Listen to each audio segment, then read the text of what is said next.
Good morning, students. Today we shall discuss the regulation of cardiovascular system. Now, the learning objective of this class is what is regulation of the cardiovascular system? Number one, what are the different types of regulations which make it possible to have a homeostasis in the cardiovascular system? And number three, is there any applied aspects of this regulation? That means if the regulation fails, will there be any problem so far as the person's cardiovascular status is concerned? Now, for the discussion of the regulation of the cardiovascular system, we can broadly divide the cardiovascular system regulation into two parts. One is the chemical regulation,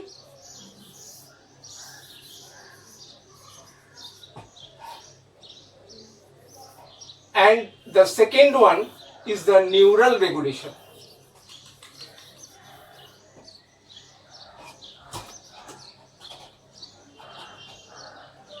So far as the chemical regulation is concerned, we shall discuss the chemical regulation first.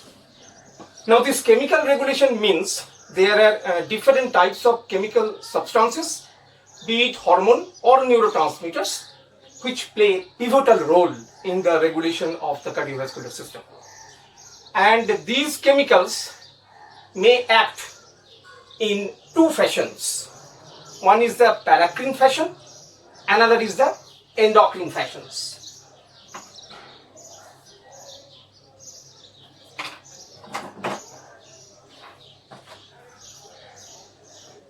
So,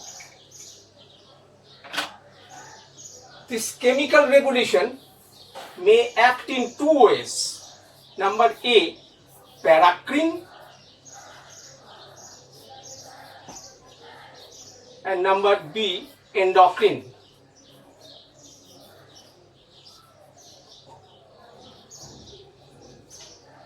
Now, these two mechanisms you know quite well what is meant by paracrine. Paracrine means the substances are produced from the tissues and they act in the nearby structures without getting mixed into the general circulation. And the endocrine means you know quite well that these are the hormones. They are mixed into the general circulation from the respective endocrine glands and are carried to a distant site to produce their effect. Now, so far as the paracrine part is concerned, we shall discuss the paracrine first. And in the paracrine part, we shall have two important chemical substances which exert their effect so far as the regulation of the cardiovascular system is concerned. Now, these two substances are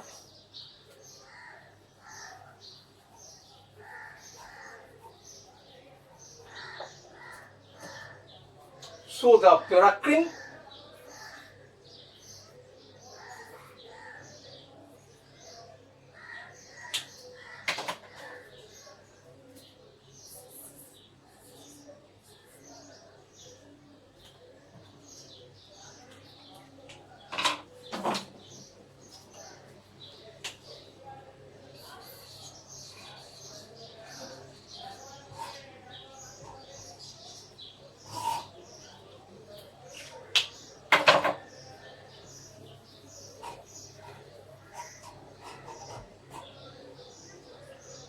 So, the paracrine one, the substances which cause dilatation of the blood vessels are known as the vasodilators, right? Particularly the arteries and the arterioles. They are called vasodilators. So, we shall take into the account the two important vasodilators which act in a paracrine fashion to cause relaxation of the vascular smooth muscle, of which number one is the nitric oxide or NO,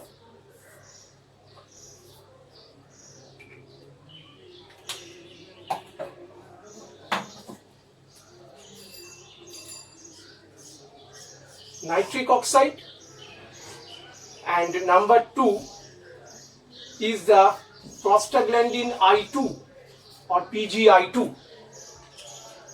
Now, so far as the nitric oxide is concerned, the other name of the nitric oxide is endothelium derived relaxing factor. That means it are produced by the endothelial cells and act on the vascular smooth muscle to cause relaxation of the arteries and the arterioles, and thereby helping in the regulation of blood flow into the organ concerned.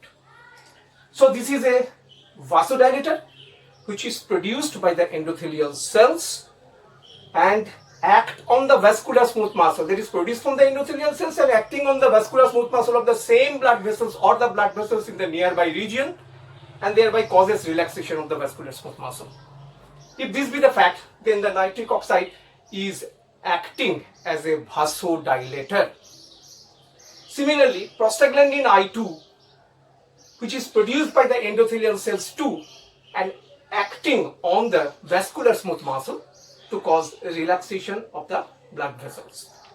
Now, the vasodilators acting in paracrine fashions are mainly two. One is the nitric oxide, another is the prostaglandin I2, or also known as prostacyclin. So these act in unison to cause relaxation of the vascular smooth muscle and thereby controls the blood flow to the organ concerned. Now, let us come to the next set of diametrically opposing activity, the substances, chemical substances which cause contraction of the vascular smooth muscle, known as vasoconstrictors. Now, what are the vasoconstrictors? Now, vasoconstrictors are the substances which play important role in the contraction of the vascular smooth muscle, and the most important vasoconstrictor is the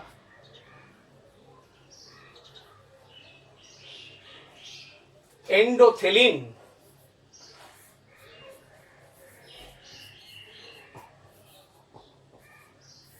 Endothelin, and this endothelin, which is released by the cells of the vascular endothelium and acts on the smooth muscle of the blood vessel to cause contraction. So, endothelins are the powerful vasoconstrictors which is released by the endothelial cells and act in a paracrine fashion to cause contraction of the muscular smooth muscles. Likewise, there are many other vasoconstrictors which are released locally. These are other varieties of the prostaglandins. They act as vasoconstrictor and release from the endothelial cells and act on the vascular smooth muscle to cause contraction of the vascular smooth muscle. So, on one side there is relaxation by the nitric oxide and the prostacyclin, and on one side there is contraction by the endothelins and the other related substances acting on the same target tissue, that is the vascular smooth muscle, maintains the steady flow of circulation into the organ concerned. So that is a regulation, no doubt about it. Regulation means the amount of blood flowing through a blood vessels to a particular organ. So at times there is necessity of reducing the blood flow, so there will be vasoconstriction. At times there will be necessity of increasing the blood flow, so there will be vasodilatation. So these are the two opposing chemical substances which are acting on the same target tissue, that is the vascular smooth muscle, and thereby regulates the blood flow through the vessel concerned. So this is about the paracrine. There are so many substances, but to make it precise and concise, I am just mentioning the important substances. Now we shall go to the endocrine control. Endocrine control means there are some definite hormones which are released from the endocrine glands and they act on the vascular smooth muscle as well as the muscle of the heart, that is the cardiac muscle fibers. Now, if the hormones are to act at all, so they shall have to be secreted from a particular endocrine organ or specialized cells and will be carried through the blood and is poured into that particular or is conveyed into that particular organ to produce its effects. That is the definition of the hormone, general definition of the hormone. So, if this be the fact, then there are some vasodilator hormones. Similarly, as we saw in case of the paracrine one, There are some vasodilator hormones and there are some vasoconstrictor hormones. So we shall talk about the vasodilator hormones first. What are the vasodilator hormones? Now the vasodilator hormones are mainly of two types, which exert their role on the vascular smooth muscle released by a particular endocrine organ or specialized tissue and acts on the vascular smooth muscle. And the first one of the endocrine is the atrial natriuretic peptide or factor. Atrial natriuretic peptide or factor, which is a vasodilator released by the atrial muscle fibers whenever there is stretching of the atrial muscle fibers due to increased venous return or congestion in the atrium. And this atrial natriuretic peptide, apart from its action on the renal tubules to cause natriuresis, that smooth muscle, very very important, it acts on the vascular smooth muscle to cause relaxation of the vascular smooth muscle. That is a very very important function of the atrial natriuretic peptide, that it acts on the vascular smooth muscle to produce relaxation of the vascular smooth muscle. So it is released from the heart, carried by the general circulation and acts on the vascular smooth muscle to cause relaxation of the vascular smooth muscle. So this is an endocrine fraction of the regulation, and which causes relaxation of the vascular smooth muscle. Now apart from the ANP, other substances which causes relaxation as hormone as the bradykinins.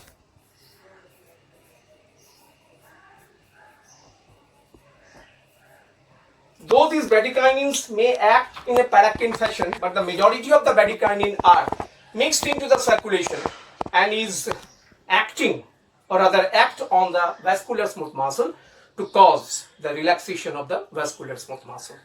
So bradykinin is another, can be considered as another hormone which is acting in an endocrine fashion. Of course, this is the hormone which will be acting in an endocrine fashion and acts on the vascular smooth muscle to cause relaxation of the vascular smooth muscle. So these are the endocrine substances, or these are the hormones rather in that sense, which cause relaxation of the vascular smooth muscle. Now similarly, we shall have some hormones which will cause contraction of the vascular smooth muscle, no doubt about it. So let us see what are the different substances which acts as constrictors of the vascular smooth muscle. Constrictors of the vascular smooth muscle or vasoconstrictors. So these are the hormones which are released by some endocrine glands and act on the vascular smooth muscle to cause contraction of the vascular smooth muscle. Like that we found in case of the paracrine fashion. That someone is relaxing, someone is contracting. These group of hormones will act as a constrictor of the vascular smooth muscle. They will also have their action on the myocardium. I will mention whenever the particular hormone will be mentioned. Now, first one is the renin-angiotensin-aldosterone mechanism. This mechanism produces a substance which is known as angiotensin 2 or AT2. The ultimate product of this RAA system is the AT2, and these angiotensin 2 will act on its specific receptor, angiotensin 2 receptor, present on the vascular smooth muscle to cause powerful vasoconstriction. Very powerful vasoconstrictor this angiotensin 2 is. So the angiotensin 2, as a result of the activity of the renin-angiotensin-aldosterone mechanism, will ultimately produce angiotensin 2 that will act on a specific receptor, that is AT2 receptor present on the vascular smooth muscle to cause powerful vasoconstriction. So this is the one vasoconstrictor hormone because it is released from the kidney in that sense. Initiation is from the kidney and ultimately acting on a distant organ like the vascular smooth muscle. So it satisfies the definition of hormone. The second one is Vasopressin.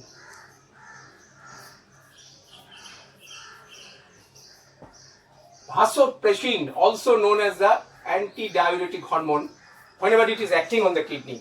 Now this vasopressin, as the name suggests, they press the vascular smooth muscle, or they constrict the vascular smooth muscle, and that's why they are known as vasopressin. Now this vasopressin acts on the V1 receptor present on the vascular smooth muscle to produce its powerful vasoconstricting effect. So the vasopressin is another hormone which is released by the posterior pituitary and is carried through the blood and acts on the vascular smooth muscles V1 receptor to produce constriction of the blood vessels. So this is a vasoconstrictor and hormone in nature, no doubt about it. The third one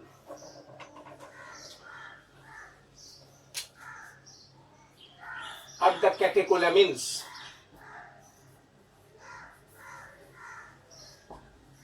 Catecholamines,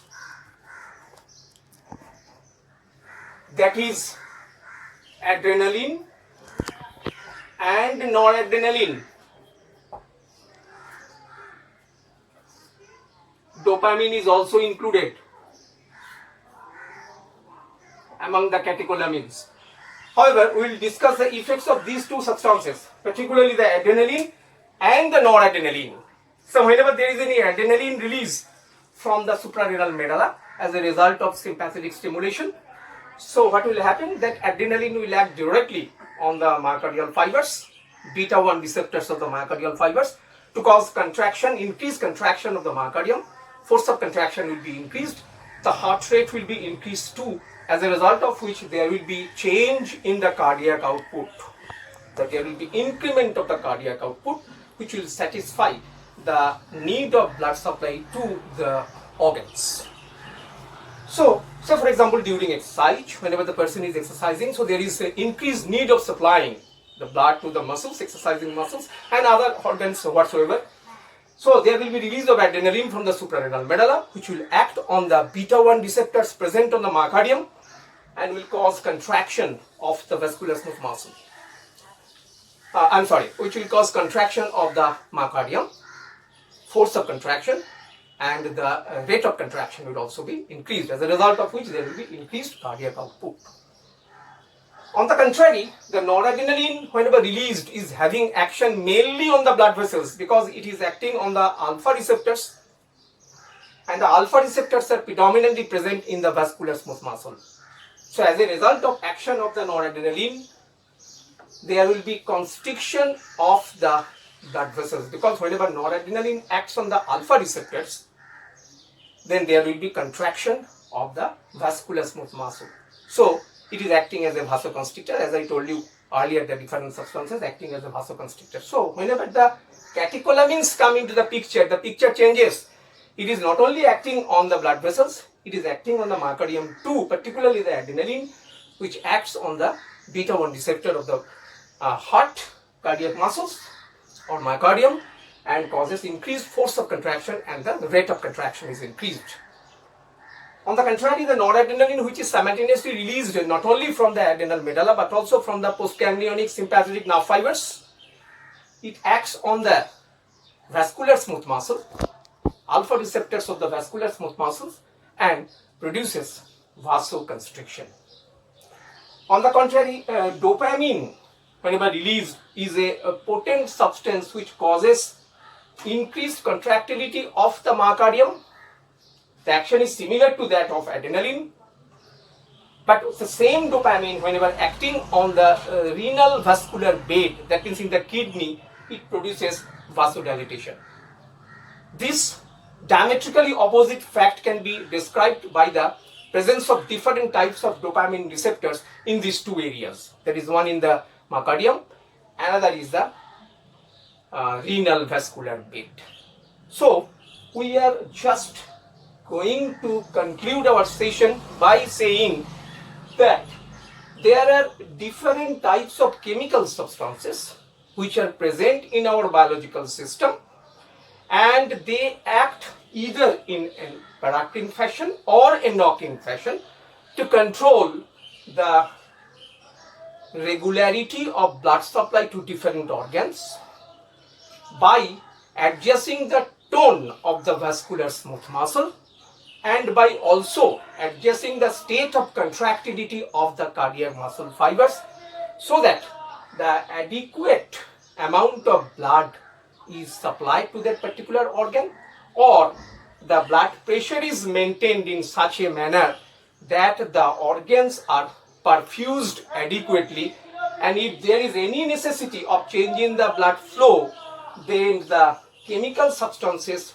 play their role in such a manner that the organs' demand are satisfied. So that is the homeostasis of the cardiovascular system, which is maintained by the different chemical substances, either neurotransmitter or hormone, acting either in a paracrine fashion or in an endocrine fashion to maintain the homeostasis of the cardiovascular system. So that's all for today.